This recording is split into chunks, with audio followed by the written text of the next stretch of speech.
terrain outlines your fate. Let me weave you a bow.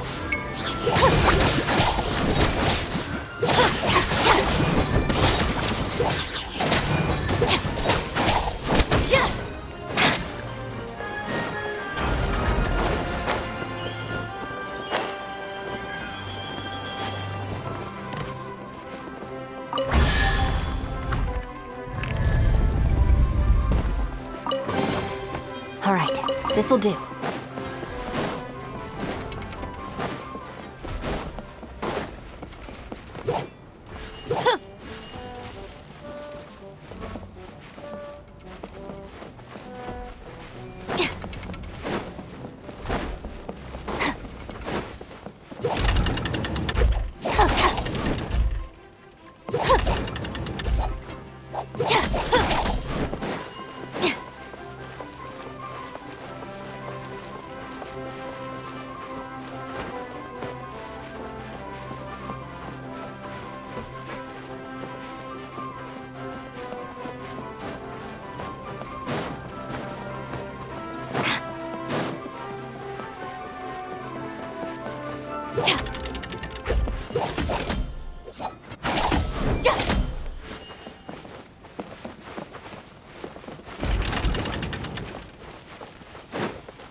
How are you doing? Found them all? Wow, you guys are efficient. Now let's go hang them up in the sky. In the sky? How do we get up there? Oh, I got us covered. We will, of course, be taking the Aerial Express. Is that a flying train? Hey, you already took a train that runs on water. Is a flying train really that much weirder? Well, at least the Maritime Express still runs on a track. Oh, come on, don't worry about it. This train has been blessed by the goddess of prophecy. Its whole purpose is to protect the Metropole skies. It took me a lot of effort to find it, you know. I don't think anyone's used it in, like, 100 years. 100 years? Are you sure it's safe? Let's not forget that the goddess of prophecy's magic has been going haywire recently. Well, it's not like we have any other options. No, thank you. It's way too high up.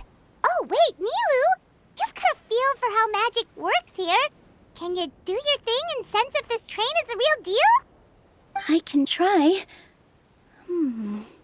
Yes, I can sense traces of magic, but it's different from the kind I felt in the forest, so I don't know. Okay, fine. Guess there's only one way to find out. That's the spirit. I'll come with you. Miss Nilu, will you be joining us? I think I'll stay behind. That way, if something does go wrong, you'll have someone on the ground to get you some help. That makes sense. If the train does break down, you can make us a giant origami crane to come bail us out. Or if a crane's too difficult, a finch could work.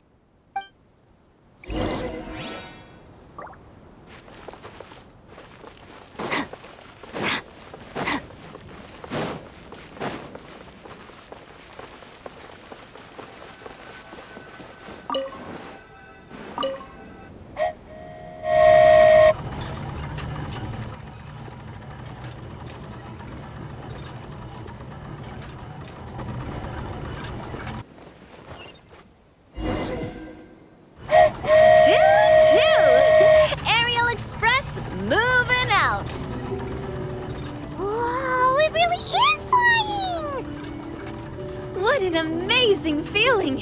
I've never been on a flying train before. Neither have we.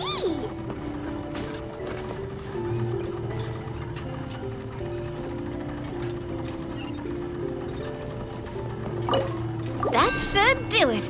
On to the next location.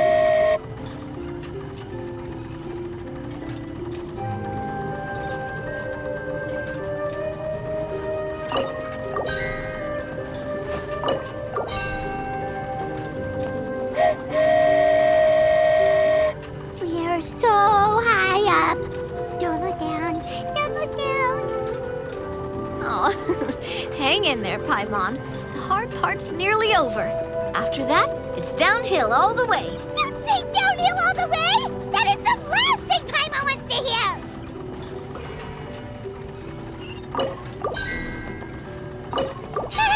We're finally done. Okay, let's get back down while this train is still working.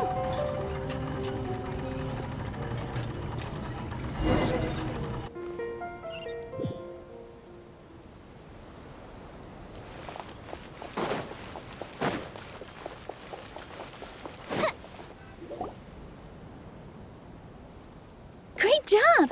It looked like it all went smoothly. Yeah, and it was an absolute blast, too. You gotta ride with us next time, Miss Nilu. Huh? I'm okay. Thanks for... Halt! What do you think you're doing? Get out of my way! What's going on? Your Majesty, there! Let us through! Stay back! It's okay.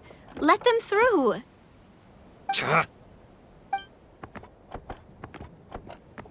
Your Majesty, could we please ask you not to turn the gear that connects up to the sky? And why is that? As you have seen, the goddess's gift is very important to us. It keeps us from harm and protects our very lives. Some of us, we just aren't ready to lose that protection. I see. I understand. Your Majesty, do you mean... I won't turn that gear. Not until you're ready. What? I've said before that the Metropole belongs to the people, and they should have the right to decide its future. But let me ask you this. How do you plan to solve the issues we are currently facing? Well, we'll start by rescuing the people that have gotten stuck. And then we'll find a way to figure out the true cause of this crisis. And have you made any headway on that? The true cause, I mean. Unfortunately not. Hey, you little... I'm sorry, my friend, but it's the truth. You have friends and family that have been affected, don't you? That have gotten stuck? Duh. I understand your concerns. But if we let this drag on for much longer, the situation may well get worse. More and more people will be frozen by the goddess's magic. Yes, but if we turn that gear now, all the tracks in this city will disappear. I know this is a hard decision to make. But have you ever thought about why the goddess might have made things this way in the first place? Huh? Why do you think she might decide to take back her gift and stop revealing further prophecies about the future? Are you saying she has abandoned us? No. Quite the opposite, in fact. What do you mean? The goddess dearly loves this world and all the people of Simulanka. And because she loves you so much, she wants you to be able to choose your own path. Every parent hopes their child will have a happy and carefree life. But if they're overprotective, then all they'll manage to do is keep their child trapped. If a mother bird lets her baby ride on her wings for too long, her child will never learn how to fly. Perhaps the goddess of prophecy has always known that one day she'll have to let go. Children can only become independent if they're allowed to form their own opinions, make their own decisions, and deal with the consequences on their own. Only then will they be able to continue their journey alone, even after their parents are gone. But we've relied on the goddess's protection for so long. We don't know what it's like to go it alone. We don't know if we have what it takes. Are you kidding me? I think you've proven yourselves more than capable of that. What do you mean? You made a call in a time of crisis, and you've come all this way to talk to me. Even the guards couldn't stop you. That must have taken a lot of courage. But we only did it because we were scared. Why you set out on the journey doesn't matter. What matters is that you've proven you can choose your own path. My friend, I fear our king is right. It is time for us to face our fears. What? But we... We can't go on living like this. Living in fear. Look at what it's driven you to do. You threw away a star personally created by the goddess of prophecy herself. You once revered her more than any of us. And I think the king is right. She hasn't abandoned us. So, why don't we put our trust in her one more time? I don't care anymore. Do what you want. Aw, he laughed. I'm sorry about my friend. That's just how he is. Always had a terrible temper. Please accept my apology for his impudent behavior. Is it just me, or has he accepted the goddess's prophecy? I think so. Not that you'll ever hear him admit it out loud. Your Majesty, please turn the gear that connects up to the sky. So, you've made up your mind? About giving up the goddess's gift?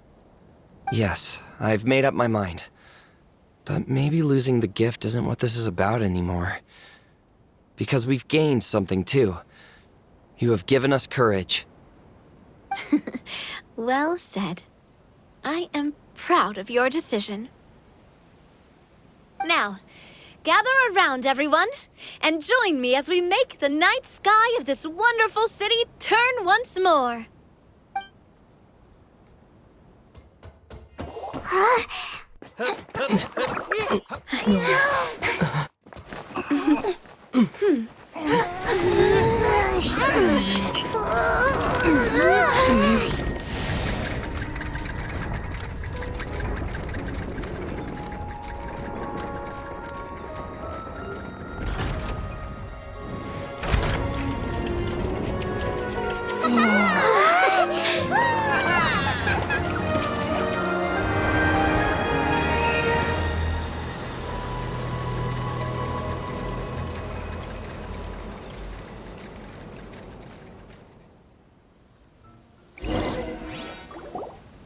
So the stars hanging in the sky, they're music notes! This entire metropole is a huge music box! That's incredible! How do you feel? A little scared and uncertain. But for some reason, I feel a lot more at ease. It's as if some kind of huge weight has been lifted from my shoulders. Figured out any next steps? To be honest, not really. But maybe I can start by having a heart-to-heart with that stubborn friend of mine. I have an idea. If you don't know what to do, why don't you start by helping the people around you? You mean the people who got stuck because of the goddess's magic? I mean anyone and everyone who needs your help. By helping others, you'll eventually find your own path. Trust me, I have experience in this. What kind of experience, Your Majesty? Yes. We'll need a formal organization with a catchy name before we go out and start helping people. Why don't we call it the Spina di Rosula? Spina di Rosula? Ooh, or even the Spina di Rosula di Simulanka. Yeah, that's catchy. Wow, big expansion for the Spina. Moving into other worlds now.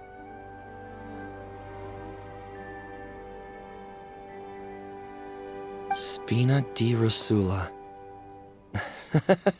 I like it. It's a great name.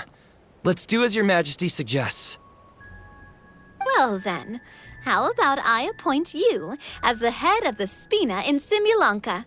While I'm off fighting the dragon with the other heroes, it'll be your responsibility to work with the guards and take good care of the people in the metropole.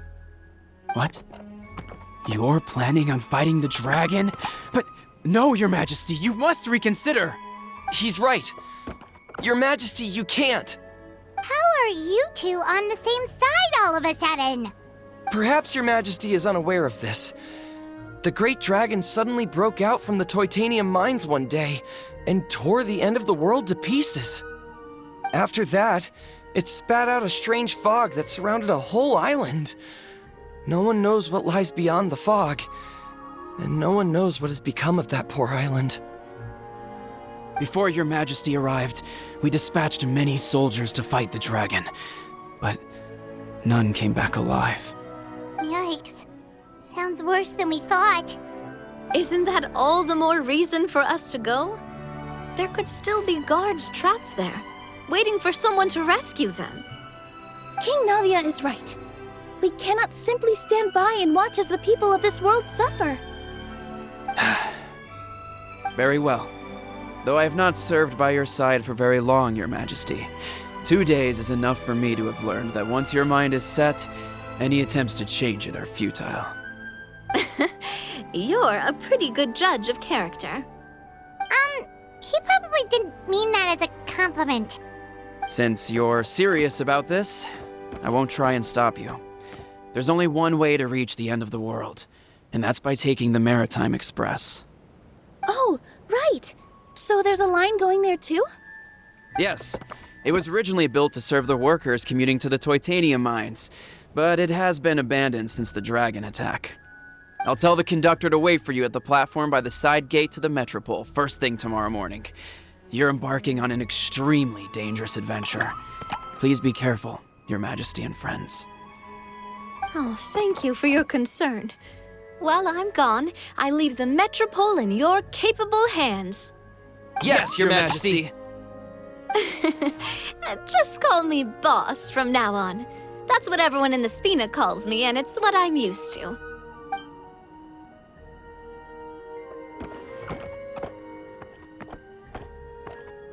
So, the plan for tomorrow is journey across the ocean, make it to the end of the world, and defeat a dragon. Whew, that's an adventure and a half. Do all storybook heroes have to work this hard? At least we'll get to see some amazing scenery along the way, right? Besides, we'll have each other. It'll be a shared experience that we'll never forget. Plus, we're pretty well equipped for a classic heroes versus dragon story. We got Miss Nilu as our magic caster, and I guess I'm the melee warrior who leads the charge? Paimon can definitely see that. Anyway, those are tomorrow's problems. Right now, all Paimon wants is to eat a proper meal because worst case scenario, if Paimon ends up getting eaten by a dragon, she wants to do it on a full stomach.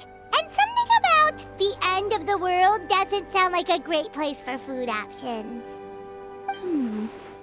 Well, the origami animals in the forest only drink magic tonic. What do the toy people here in Constellation Metropole eat? Vegetable oil and sawdust, I think.